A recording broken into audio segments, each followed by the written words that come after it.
ನಮಸ್ತೆ ವೀಕ್ಷಕರೇ, ಮತ್ತೊಂದು ವಿಡಿಯೋಗೆ ಸ್ವಾಗತ ಸುಸ್ವಾಗತ.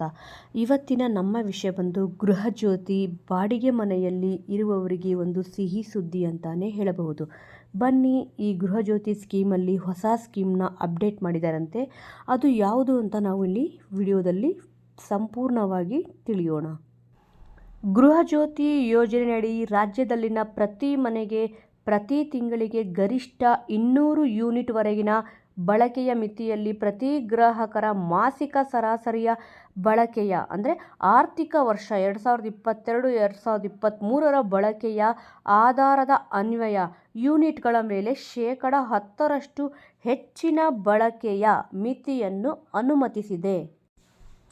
ಷರತ್ತಿಗೆ ಅನುಗುಣವಾಗಿ ವಿದ್ಯುತ್ ಬಿಲ್ಲಿನ ಮೊತ್ತವನ್ನು ಉಚಿತವಾಗಿ ಒದಗಿಸಲು ಹಾಗೂ 200 ಯೂನಿಟ್ಗಳ ಬಳಕೆಯನ್ನು ಮೀರಿದ ಗ್ರಾಹಕರು ಪೂರ್ಣ ವಿದ್ಯುತ್ ಬಿಲ್ಲನ್ನು ಪಾವತಿಸಲು ಸರ್ಕಾರವು ಆಡಳಿತಾತ್ಮಕ ಅನುಮೋದನೆ ನೀಡಿದ್ದು, ಅದರಂತೆ ಸರ್ಕಾರಿ ಆದೇಶವನ್ನು ದಿನಾಂಕ 5/6/2023 ಹೊರಡಿಸಿದೆ. ಗೃಹಜ್ಯೋತಿ ಯೋಜನೆಯಡಿ ಸೌಲಭ್ಯ ಪಡೆಯಲು ಇಚ್ಛಿಸುವ ಗ್ರಾಹಕರು ಸೇವಾ ಸಿಂಧು ಯೋಜನೆಯಡಿ ಮೂಲಕ ನೋಂದಾಯಿಸಬಹುದಾಗಿರುತ್ತದೆ. ಆದರೆ ಸೇವಾ ಸಿಂಧು ಯೋಜನೆಯಡಿ ಗ್ರಾಹಕರನ್ನು ಡಿ-ಲಿಂಕ್ ಮಾಡುವ ಸೌಲಭ್ಯವನ್ನು ಪ್ರಸ್ತುತ ಕಲ್ಪಿಸಿರುವುದಿಲ್ಲ ಎಂದು ಆದೇಶ ಹೇಳಿದೆ.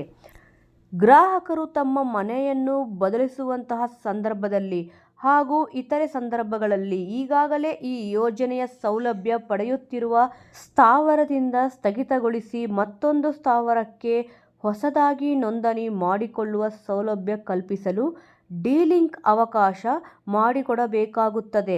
ಆದ್ದರಿಂದ ಎಲ್ಲ ವಿದ್ಯುತ್ ಸರಬರಾಜು ಕಂಪನಿಗಳು ಈ ಸಂಬಂಧ ಮುಂದಿನ ಅಗತ್ಯ ಕ್ರಮ ತೆಗೆದುಕೊಳ್ಳುವಂತೆ ಆದೇಶದಲ್ಲಿ ಸೂಚನೆ ನೀಡಲಾಗಿದೆ. ಈ ಆದೇಶದಂತೆ ಇನ್ನು ಮುಂದೆ ಬಾಡಿಗೆ ಮನೆಯಲ್ಲಿ ವಾಸಿಸುವ ಜನರು ಸೇವಾ ಸಿಂಧು ಪೋರ್ಟಲ್ ಮೂಲಕವೇ ಮನೆಯನ್ನು ಖಾಲಿ ಮಾಡುವಾಗ ಗೃಹಜ್ಯೋತಿ ಯೋಜನೆ ರದ್ದು ಮಾಡಬಹುದಾಗಿದೆ. ಪ್ರಸ್ತುತ ಬಾಡಿಗೆ ಮನೆಗಳಲ್ಲಿ ವಾಸ ಮಾಡುವವರು ಗೃಹಜ್ಯೋತಿ ಯೋಜನೆಯಡಿ ಆಧಾರ್ ನಂಬರ್ ನೀಡಿ ನೋಂದಣಿ ಮಾಡಿಸುತ್ತಾರೆ.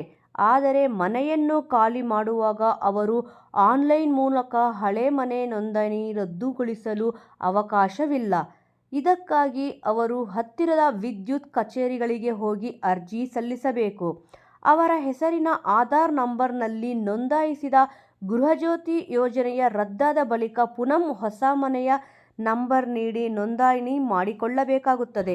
ಆದ್ದರಿಂದ ಆನ್ಲೈನ್ ಮೂಲಕ ರದ್ದಿಗೆ ಅರ್ಜಿ ಸಲ್ಲಿಕೆ ಮಾಡಲು ಅವಕಾಶ ನೀಡಬೇಕು ಎಂದು ಬೇಡಿಕೆ ಇಡಲಾಗಿತ್ತು. 2023 ಕರ್ನಾಟಕದ ವಿಧಾನಸಭೆ ಚುನಾವಣೆ ಸಂದರ್ಭದಲ್ಲಿ ಕರ್ನಾಟಕದ ಕಾಂಗ್ರೆಸ್ ನೀಡಿದ 5 ಗ್ಯಾರಂಟಿಗಳಲ್ಲಿ ಗೃಹಜ್ಯೋತಿ ಸಹ ಒಂದು.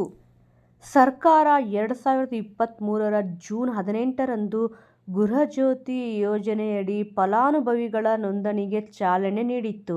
ಈ ಯೋಜನೆಯಡಿ ರಾಜ್ಯದಲ್ಲಿನ ಪ್ರತಿ ಮನೆಗೆ ಪ್ರತಿ ತಿಂಗಳಿಗೆ ಗರಿಷ್ಠ 200 ಯೂನಿಟ್ವರೆಗಿನ ಬಳಕೆಯ ಮಿತಿಯಲ್ಲಿ ಉಚಿತ ವಿದ್ಯುತ್ ನೀಡಲಾಗುತ್ತದೆ.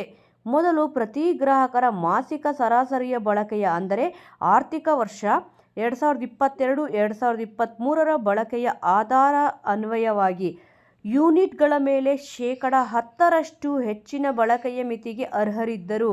ಅದನ್ನು ಈಗ 10 ಯೂನಿಟ್ ಎಂದು ಬದಲಾಯಿಸಲಾಗಿದೆ.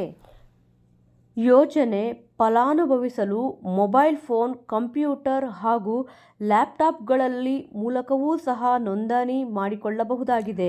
ಫಲಾನುಭವಿಗಳು ಆಧಾರ್ ಕಾರ್ಡ್, ಗ್ರಾಹಕರ ಐಡಿ ಮಾಹಿತಿಗಳನ್ನು ವಿದ್ಯುತ್ ಶಕ್ತಿ ಬಿಲ್ಗಳಲ್ಲಿ ಇರುವಂತೆ ನೋಂದಣಿ ಸಮಯದಲ್ಲಿ ನೀಡಬೇಕಾಗುತ್ತದೆ. ಬೆಂಗಳೂರು 1, ಗ್ರಾಮ 1 ಮತ್ತು ಕರ್ನಾಟಕ 1 ಕೇಂದ್ರ ಅಥವಾ ಯಾವುದೇ ವಿದ್ಯುತ್ ಕಚೇರಿಗಳಲ್ಲಿಯೂ ಸಹ ನೋಂದಾಯಿಸಿಕೊಳ್ಳಬಹುದಾಗಿದೆ. ಹೆಚ್ಚಿನ ಮಾಹಿತಿಗಾಗಿ ವಿದ್ಯುತ್ ಶಕ್ತಿ ಕಚೇರಿಯನ್ನು ಅಥವಾ 24/7 ಸಹಾಯವಾಣಿ 1912ಗೆ ಕರೆ ಮಾಡಬಹುದಾಗಿದೆ. ಈ ಯೋಜನೆಯಡಿ ರಾಜ್ಯದ 2 ಕೋಟಿ ಅಧಿಕ ಗೃಹ ಬಳಕೆ ವಿದ್ಯುತ್ ಗ್ರಾಹಕರು 2023 ಆಗಸ್ಟ್ 1ರಿಂದ ಶೂನ್ಯ ಬಿಲ್ ಪಡೆಯುತ್ತಿದ್ದಾರೆ. ಈ ಮಾಹಿತಿಯ ಬಗ್ಗೆ ನಿಮ್ಮ ಅನಿಸಿಕೆ ಮತ್ತು ಅಭಿಪ್ರಾಯಗಳನ್ನು ತಪ್ಪದೆ ಕಮೆಂಟ್ ಮೂಲಕ ತಿಳಿಸಿ. ಇನ್ನೂ ಇದೇ ರೀತಿಯಾದ ಇಂಟ್ರೆಸ್ಟಿಂಗ್ ವಿಡಿಯೋಗಳಿಗಾಗಿ ತಪ್ಪದೆ ನಮ್ಮ ಚಾನಲನ್ನು ಸಬ್ಸ್ಕ್ರೈಬ್ ಮಾಡಿಕೊಳ್ಳಿ. ಮುಂದಿನ ವಿಡಿಯೋದಲ್ಲಿ ಮತ್ತೆ ಸಿಗೋಣ. ಜೈ ಶ್ರೀರಾಮ್.